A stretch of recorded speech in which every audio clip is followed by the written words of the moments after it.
Today we talk about Ovarian Reserve and its relationship with your chances of getting pregnant. I'm Dr. Mark Amos, and this is Taco Bout Fertility Tuesday.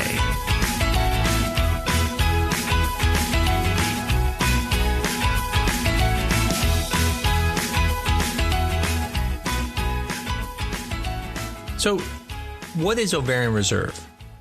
And how does it have a relationship to getting pregnant? Ovarian Reserve is a measure of your eggs. And the thing you don't want to have, any woman who has ever been told they have diminished ovarian reserve, at that moment, their heart probably sunk. I don't think there is anything much scarier than being told you have DOR. It sounds scary. It's also very depressing because the thing is that when people hear diminished ovarian reserve, they then associate with that with not getting pregnant. And we're going to talk about that today because it's not exactly connected that way. Sure, ovarian reserve does measure egg quality, but it's not measuring egg quality the way you think of. So let's first just talk about what does it mean to have diminished ovarian reserve? What does DOR mean? Well, the problem with DOR is the term is a grab bag term. What I mean by that is, the example I give a lot is the word automobile. It means whether you have a car, whether you have a truck, whether you have a van. So you can't just use automobile if you wanted to specifically talk about a certain type of vehicle. Well, the same thing, diminished ovarian reserve, can mean multiple things. It could be a low count, meaning when we go to do the antral follicle count and we look and count up the follicles in the ovary, it could be low. It could be just advanced age. Anyone who's 44 or even above 42 would have diminished ovarian reserve because their age would lead to more abnormal eggs. Even it can represent poor responders, people that you give medication to and all their numbers look good on their ovarian reserve testing, but they don't respond as well. And then it could also represent egg quality. Now, the way we define ovarian reserve is we use several factors. One of the first is we look at what's called an antral follicle count. And that's where we count up the follicles on the ovary at the beginning of the month. The way I always think of this is every month you're going to release an egg. Now, from that egg that's being released, there were multiple eggs that were chosen, and they're all growing, but only one gets released. That group of eggs that's going to grow, that is your antral follicle count. And why it's important is it means that's what you're going to get for eggs, right? If you only have 12 follicles, you can't make more than 12 eggs. So when that number is under 10, we call that diminished ovarian reserve. When it's above 10, we consider it normal. There's other tests that we look at. Another one's called anti-Müllerian hormone. I think this is the one that gives people the most fear. We want anti-Müllerian hormone to be above 1. And if you're younger, probably even above 1.5. So if it's under 1, we would consider that diminished ovarian reserve. And if it's really low, like 0.5 or 0.3, we'd even consider that severe diminished ovarian reserve. The last test we usually look at is FSH and estrogen ratios. The important number here is FSH. We want that to be under 10. When it's above 10, we consider it diminished ovarian reserve. When it's above 14, we consider it severe diminished ovarian reserve. But what's important is to look at the estrogen. The purpose of the estrogen is to find out if the FSH is valid.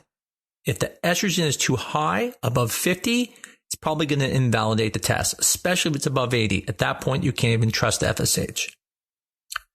But what does it mean? Why is it bad to have these numbers off? And so an antral follicle count that is less than 10 means that no matter what, no matter how many drugs you take, no matter how well you respond, you can't make more than that many eggs. So you can see how that can lower the number of eggs you make. The same thing with AMH. AMH represents how many eggs you have for the rest of your life. So the situation, if it's lower, you're probably going to make fewer eggs. And so usually the antral follicle count and the anti-Müllerian hormone, AMH, go together. FSH represents how well your body is going to respond to the medication. So if normally your brain releases 1 unit of hormone to make 1 egg, then if I give you 10 units of hormone, you'll make 10 eggs. But on the same token, if your brain is requiring 10 units of hormone to make an egg, I can even go up to 50 units of hormone. You're still only going to get 5 eggs, regardless of what your antral follicle count is. And so those parameters are how we define diminished ovarian reserve. But the thing is you can't just look at it and use a number. You have to look at the situation. So for example, let's say someone had surgery and they had surgery on their ovary. Well, then we're going to anticipate that the ovary is going to have a lower antral follicle count because they removed some of the eggs from the ovary and it damages it. So someone who has a low follicle count, who is, let's say, 28 because they had a surgery, I'm not going to be as concerned about as someone who's 42 and has a low antral follicle count, because I know the age of the patient is going to affect their chances. And so who's younger, it's not that their antral follicle count is low because of a medical issue. It's low because of a surgery. Now, on the same token, if someone was 28 and they've never had a surgery and they've never had anything to do with their ovaries and they had a very low antral follicle count, I would be more concerned about diminished ovarian reserve. The same thing goes for if someone has a history in their family of premature ovarian failure and mom went to menopause very early, then I would be concerned about that patient, just like age. But the question comes up is, does this mean in any of these situations that your chances of getting pregnant will be lower? So the simple answer is no. Your chances of getting pregnant are not directly correlated to your ovarian reserve. And that's because ovarian reserve is not a measure of if you will get pregnant. It is a measure of how well you will do in treatment. So someone who has a low antral follicle count may not make a lot of eggs. Someone who has a high FSH may not respond very well. And someone who has a low AMH probably doesn't make a lot of eggs as well. But the thing is that it doesn't have anything to do with pregnancy. Because when you get pregnant, you can get pregnant with 1 egg. You don't need 15 eggs, but it's definitely easier if you have 15 eggs. So the important point here is ovarian reserve testing is not a test of your ability to get pregnant. It is only a test of how well you will respond to fertility treatment. Now, I don't have a great example, but one analogy I think that this works with is football. And I do like football, so a lot of my analogies come from there. And what I would say is that in football, before players are picked in a draft, they go through some tests. They look at how fast they are. They look at how high they can jump. They check many, many parameters. And that testing is pretty decent at predicting who is going to be good and what some of their abilities will be. But the interesting thing is it doesn't always mean how well they're going to be in the game.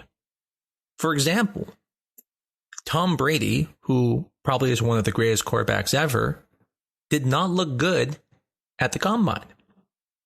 And from all standards, that's why he went very late in the draft. And yet, in the end, he's probably one of the greatest quarterbacks ever.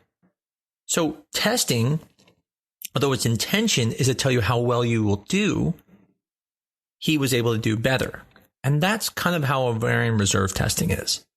It's a test to find out how well you'll do in treatment, but it has nothing to do with if you'll get pregnant or not. That is dependent on if the egg is genetically normal. Now, where this is most important is that when you are looking at your ovarian reserve, it's really important to understand the situation you're in.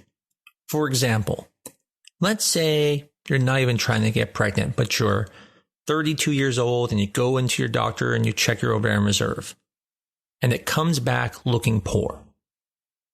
at first you're going to think, oh my God, my chances of getting pregnant are going to be lower. I'm going to have a hard time. The problem with that is that it's true.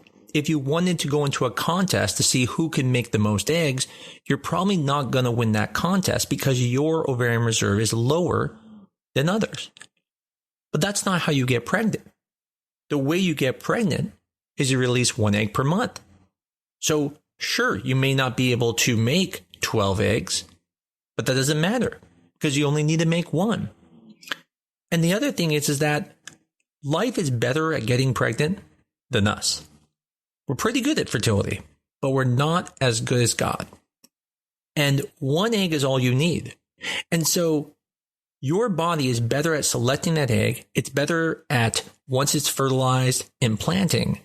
And so technically, the chances are still good as long as you're ovulating every month. But in, let's say, fertility treatment, such as IVF, it does sometimes take more eggs to become pregnant because we're not as good. We're not as efficient as it is naturally. So what this means is when you're looking at ovarian reserve, the questions we have to ask are you doing it to get pregnant? Are you doing it to bank a bunch of embryos? Or are you doing it for gender selection? If you're just trying to get pregnant, it really may not matter. So you have lower ovarian reserve and you can't make a lot of eggs. You'll get there. It just might take more tries. But if you're trying to bank embryos, then you run into a situation where if you're not making that many, it could take multiple tries just to bank enough embryos. The same thing if you're trying to select a gender. If your ovarian reserve is lower, then you may struggle to get enough embryos to get the gender you want. I see this all the time. One of the more common times I see this is when a healthy woman comes in. They've already had like 2 or 3 kids, but they have had all the same gender. And so they say, I want to have, a boy, or I want to have a girl. And one of the things I tell them is that to do it, we have to do IVF, and then we have to test the embryos. And the thing is that although they're very good at getting pregnant, that doesn't mean they're going to be good at IVF because their ovarian reserve may not be good. And that's one of the first things we test. And sometimes to a shock, some of these women come back with really bad ovarian reserve, even though they can get pregnant easily. Because ovarian reserve is a measure of making women make a lot of eggs, not if they can get pregnant. And remember, it's not normal to make a lot of eggs. Most women make 1 egg. There are some who make 2, and those are the women who have twins that run in their family. But the point is that I see it all the time where women come in for family balancing, and I have to tell them that they're probably only going to make 2 or 3 embryos each time, and it could take multiple tries. So they're not a great candidate for it, even though they can get pregnant. So what does this mean then about ovarian reserve? Should we just not do it? Well, no, it does have a place. And I think the important part is to look at it to help you make decisions about when to start trying to get pregnant, or if you need to freeze eggs. You should use it to determine what type of treatment you should do, depending on how many kids you want.